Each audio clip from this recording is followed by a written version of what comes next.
students, good morning to all. Welcome to my class in standard 4th English 1. We were learning the unit number 7. There is 3 chapters in this unit. First one was the poem. The second is the giving tree. This is the lesson. Okay, we have already learned about the lesson. We were doing the exercise of this lesson. In last video, we have stopped to page number 127. The topic was word building has been completed. Okay, now let's do the next topic. Let's talk. Okay, तो let's talk में आपको discussion करना है, आपको question पूछा है. सो कौन सा क्वेश्चन है? क्वेश्चन नंबर 1 है कि why should we not cut trees.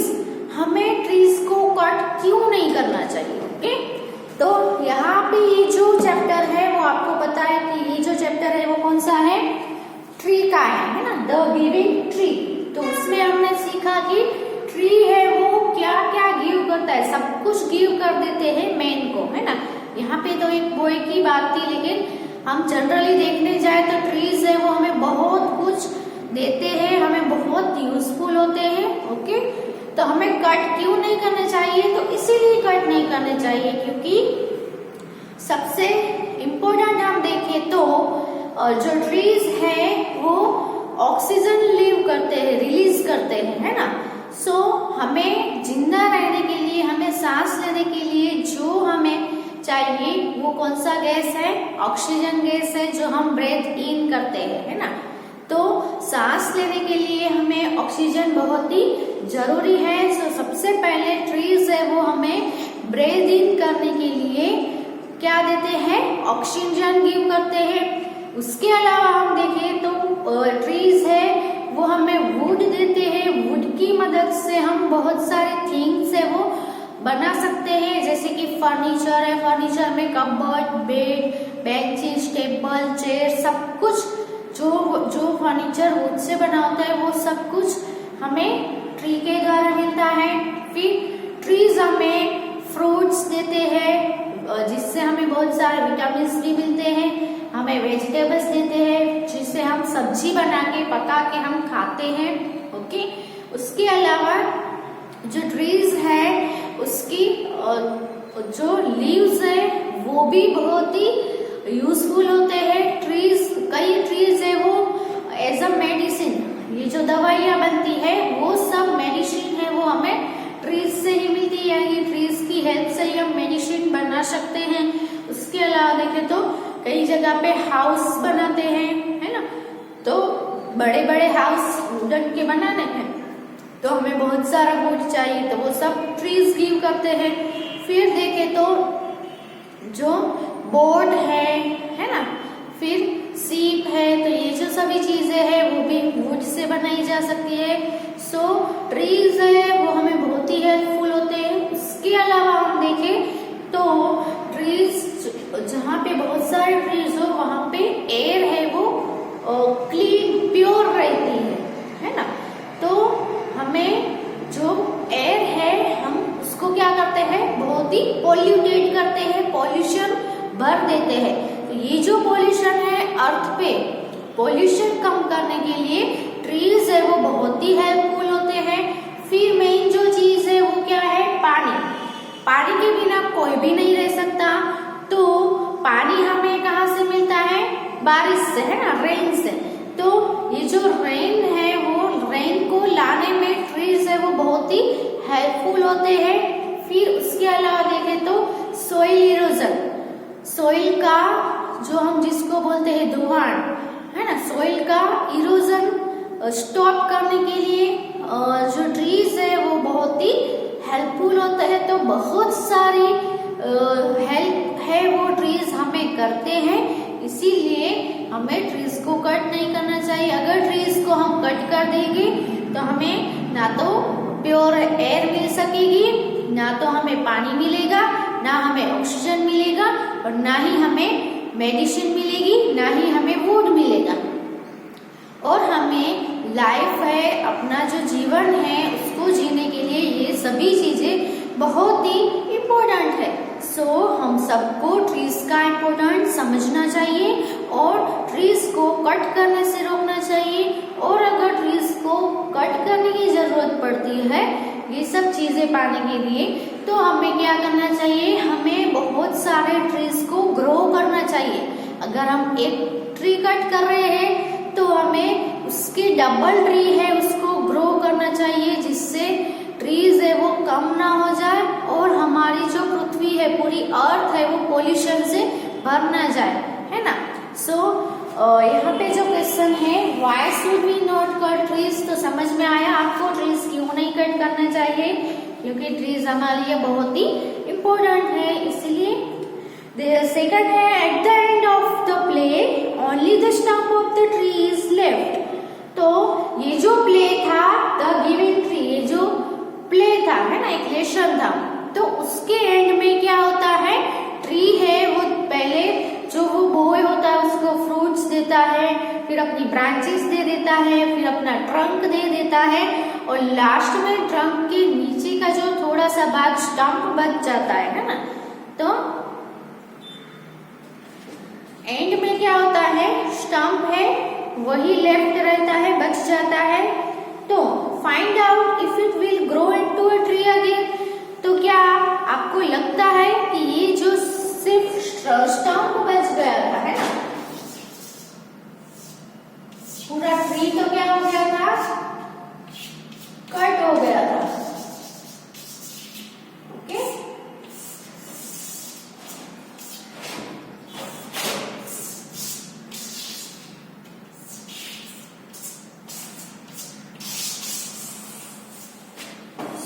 यहाँ पे आपको क्या पूछा है कि जो प्ले था उसके एंड में आपने देखा कि सिर्फ और सिर्फ स्टम्प बाकी रह गया था, है ना। तो ये वाला जो स्टम्प जो बाकी रह गया था, तो आपको लगता है कि ये स्टम्प है वो फिर से ग्रो करेगा और फिर से ट्री बनेगा, आपको ऐसा लगता है कि नहीं? तो no, I don't think the stump will grow into a tree again. हमें नहीं लगता है कि, क्योंकि ये जो ट्री था वो बहुत ही, जो बॉय जब छोटा था वो छोटी सी एकदम ओल्ड हो जाता है, यानी कितने साल हो जाते हैं, है ना।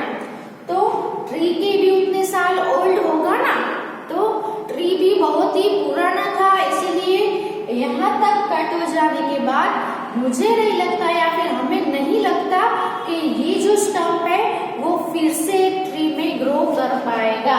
सो ये क्या होगा, डोंट ग्रो।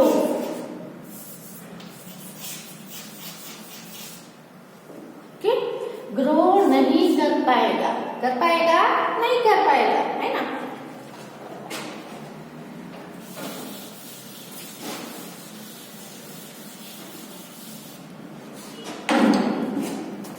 फिर उसके बाद देखिए, से the given sentences with different expressions. Okay, तो आपको यहाँ पे सेंटेंसेस दिए हैं, उसको आपको बोलना है और उसको एक्सप्रेशन के साथ, अलग अलग एक्सप्रेशंस के साथ, जैसे कि come and play with me, तो उसमें हम क्या कहेंगे, come and play with me.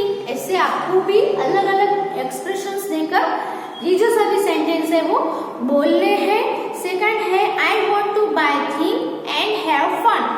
तो ये जो सेंटेंसेस है वो आप जरूर ट्राई करना with expressions. Okay, come and climb up my trunk and swing from my branches, cut down my trunk, I am too old to swing on branches, and last is I am too tired to climb. Okay, so यहाँ तक जो ये let's talk था वो topic over हो जाता है। अब हम नेक्स्ट टॉपिक देखते हैं, let's write. Okay,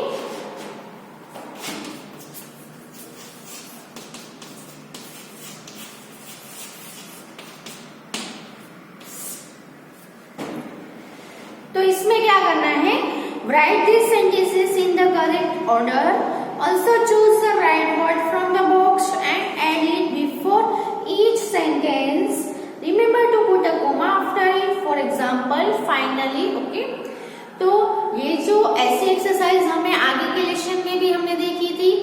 one by one पहले कौन सा स्टेप हुआ, फिर कौन सा स्टेप हुआ, फिर कौन सा हुआ, फिर लास्ट में कौन सा हुआ। तो आपको पहले सबसे पहला जो सेंटेंस आएगा आपको अरेंज करने हैं लेसन के हिसाब से। लेसन में पहला सेंटेंस कौन सा आया था, दूसरा कौन सा आया था, फिर क्या क्या हुआ, है ना।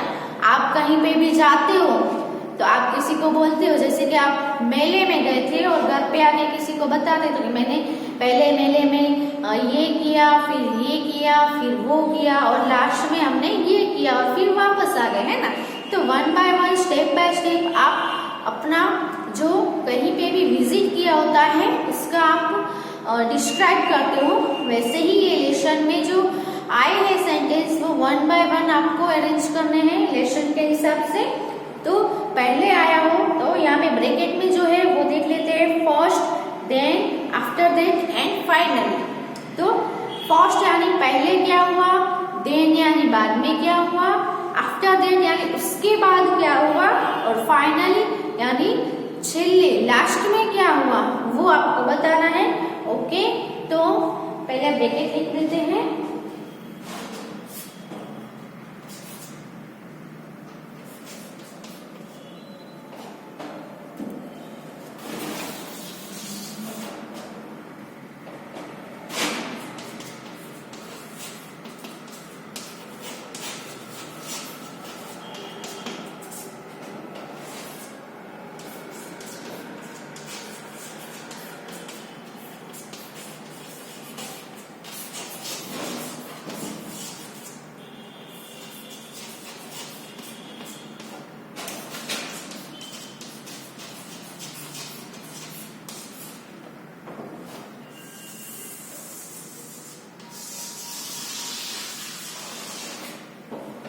This is the bracket. Okay, पहला सेंटेंस है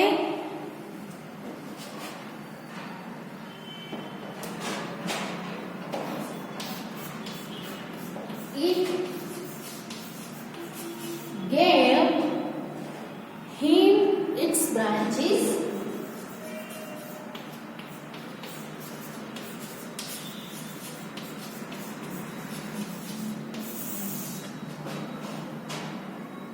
to make a house.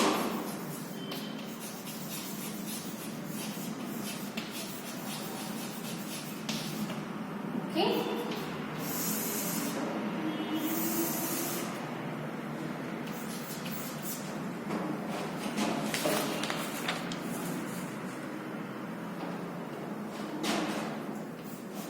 It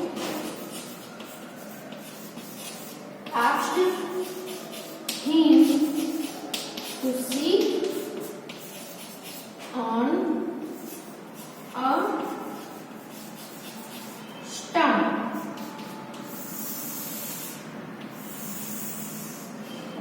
okay, फिर थर्ड सेंटेंस है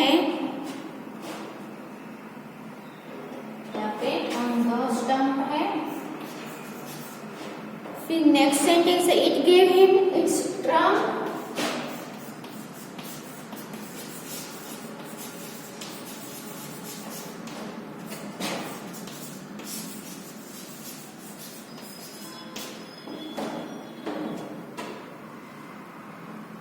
to make a boat.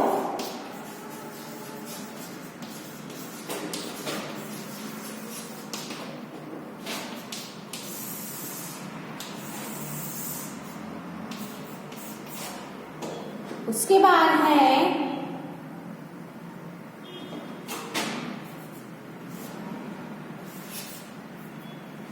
D में है the tree gave its Apple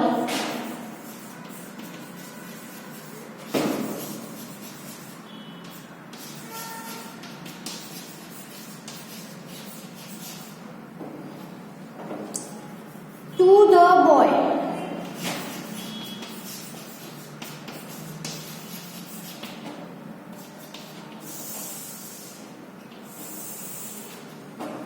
okay, तो ये जो सेंटेंसेस है वो रीड करने हैं। ओके, और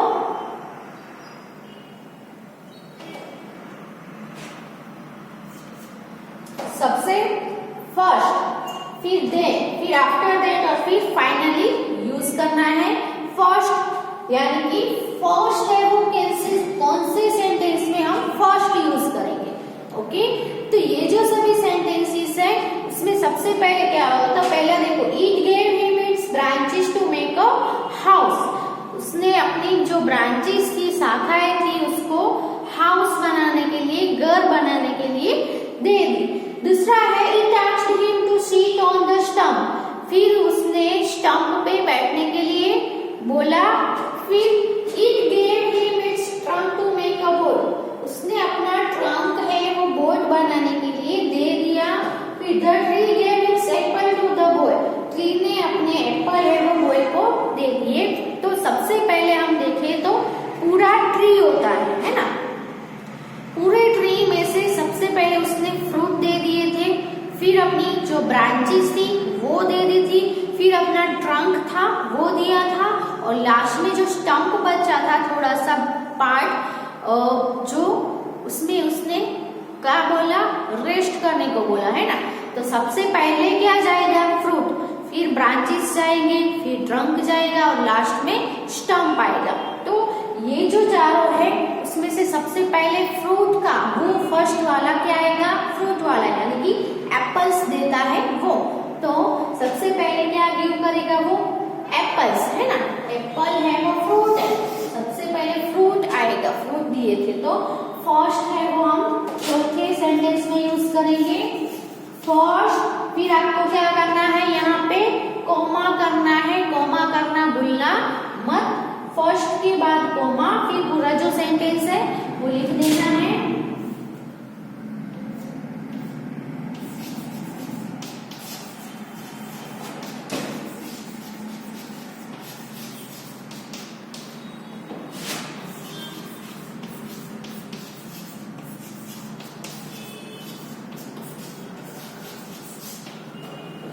First, the tree gave its apple to the boy.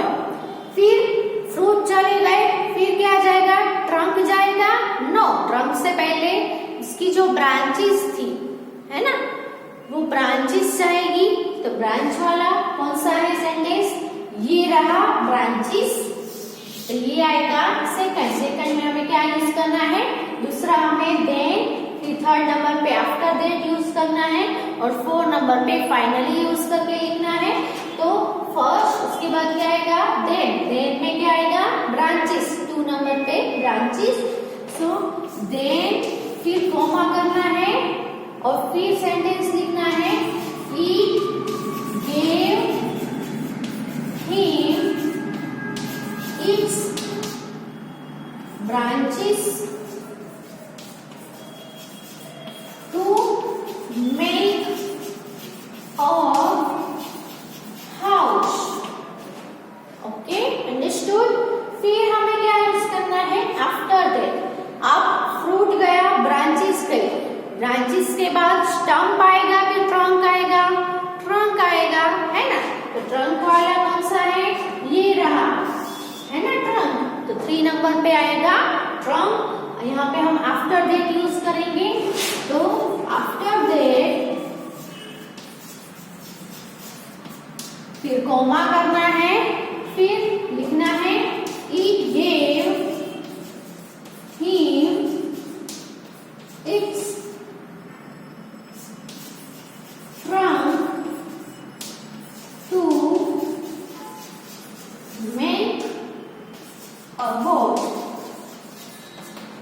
और फाइनली जो क्या बचा था, स्टंप, स्टंप वाला क्या, ये रहा है ना स्टंप वाला। तो उसमें हमें क्या यूज करना है, finally, finally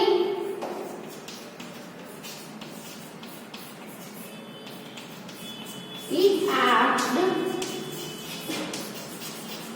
him to sit on the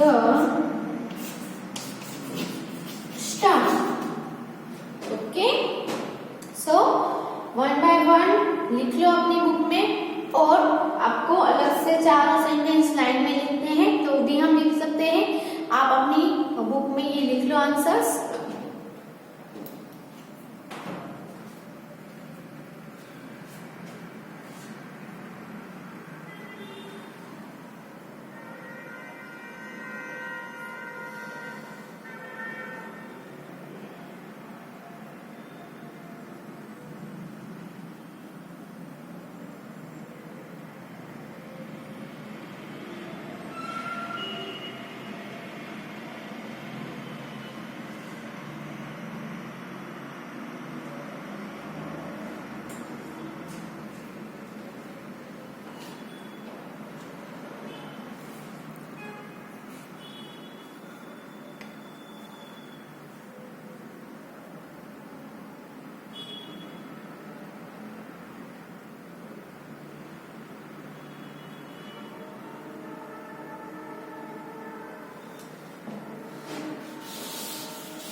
अब हम इसको अरेंज करें तो क्या आएगा,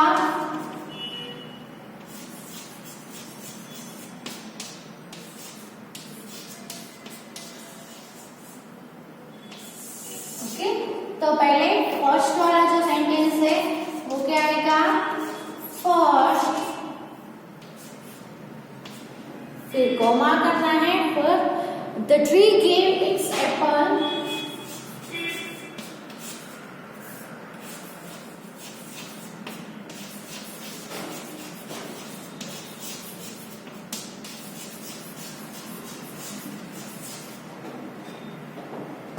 to the boy.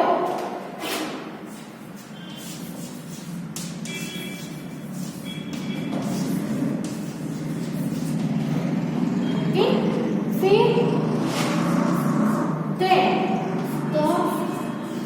then क्या हुआ, पहले एप्पल देता है, फिर क्या आएगा ब्रांचेस वाला, then it gave, sorry, it gave him its branches.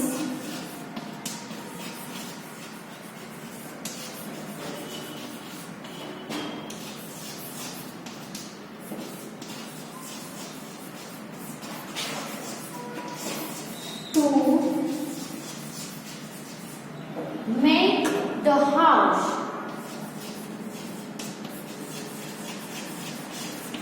है ना, हाउस बनाने के लिए उसने अपनी branches they the. After that फिर उसने क्या किया, तो after that it gave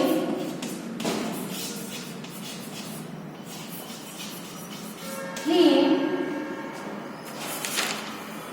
its trunk to make a boat.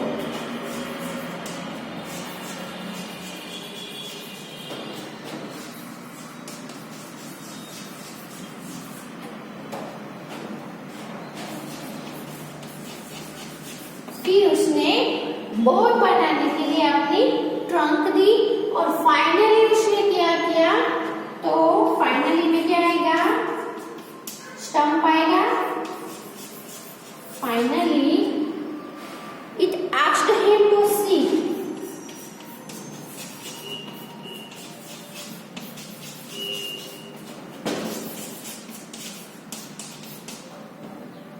On the stump.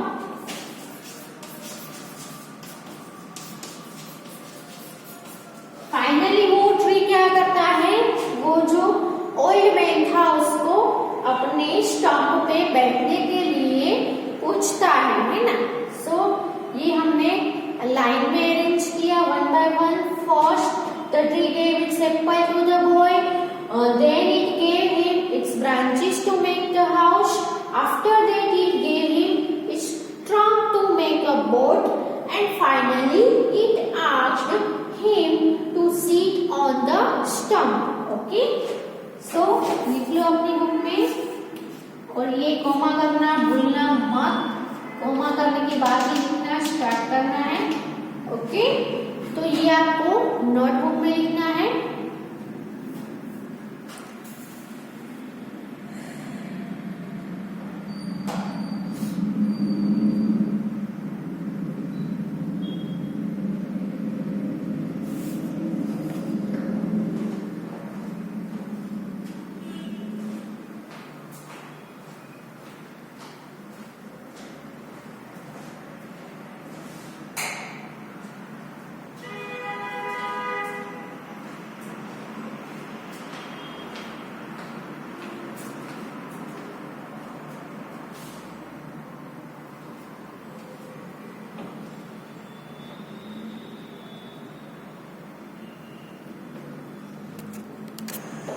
और लेट्स राइट में अब क्वेश्चन 2 देखते हैं।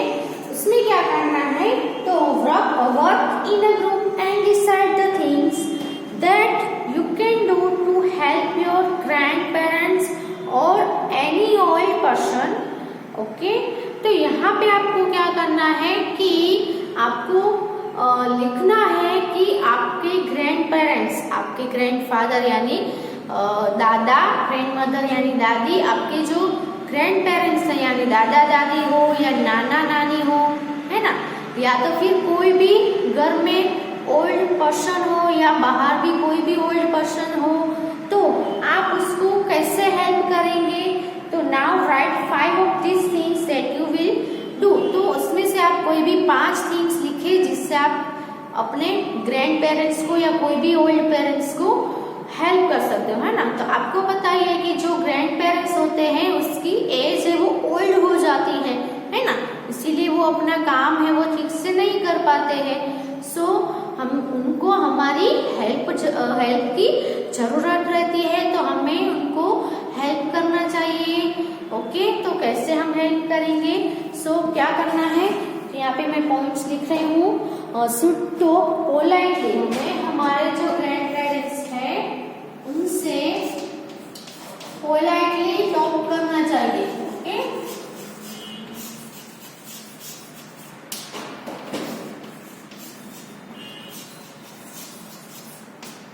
उनसे हम बात करें तो गुस्से से बात नहीं करनी चाहिए, शांति से पोलाइट से हमें बात करनी चाहिए। वो कुछ भी पूछे तो उसका आंसर हमें शांति से देना चाहिए, हमें उन पे गुस्सा नहीं करना चाहिए।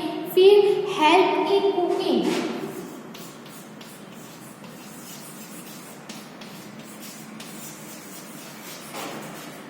हम उनको कुकिंग में भी हेल्प कर सकते हैं। ओके, फिर स्पेंड टाइम विथ देम,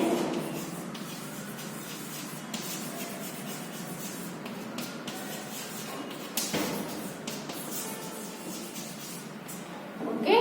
तो जो ओल्ड जो पर्सन्स है, ग्रैंड पेरेंट्स है, उनके साथ हमें ज्यादा से ज्यादा टाइम है वो स्पेंड करना चाहिए, है ना, जिससे उनका भी मन बना रहे, उनके भी टाइम जा सके, है ना। फिर ओबे देम,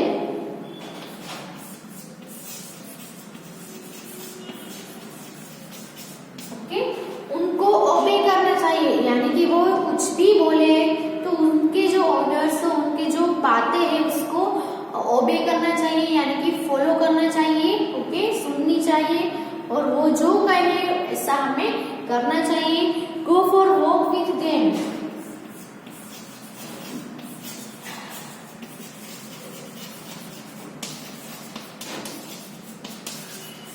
फिर उनके साथ वॉक पे, गो फॉर वॉक, यानी अगर वो वॉक करने जाते हैं तो उनके साथ हमें भी वॉक करने जाना चाहिए, है ना। इसीलिए उनको अकेला नहीं छोड़ना चाहिए, है ना, और उनकी बहुत ही अच्छे से केयर करनी चाहिए। फिर अगर वो कोई मेडिसिन लेते हैं तो टाइम टू टाइम उन्हें मेडिसिन देनी चाहिए और उसका उन लोगों का एक्स्ट्रा केयर करना चाहिए, है ना।